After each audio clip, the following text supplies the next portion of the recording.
মাকে আঘাত করার আগে আমি বলবো, সরকারি বেসরকারি হাসপাতালের লেবার রুমে যাবেন, যেই রুমে ডেলিভারি হয় সেই রুমে যাবেন, দেখবেন সন্তান সম্ভবা নারীরা কি করে চিৎকার মারে।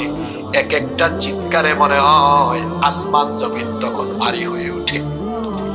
আর এই চিৎকার গুলো শুনলে পরে মনে হয় আমার মা আমাকে জন্ম দিতে গিয়ে না জানি তিনি কত কষ্ট সহ্য করেছেন। বর্তমান চিকিৎসা বিজ্ঞান বলছে একজন মানুষ সর্বোচ্চ 20 থেকে 25 ইউনিট পর্যন্ত ব্যথা সইতে পারে, কিন্তু আমার আপনার মা আমাদেরকে জন্ম দিতে গিয়ে 20 আর 25 নয়, 50 থেকে 55 ইউনিটের ব্যথা সহ্য করেছে।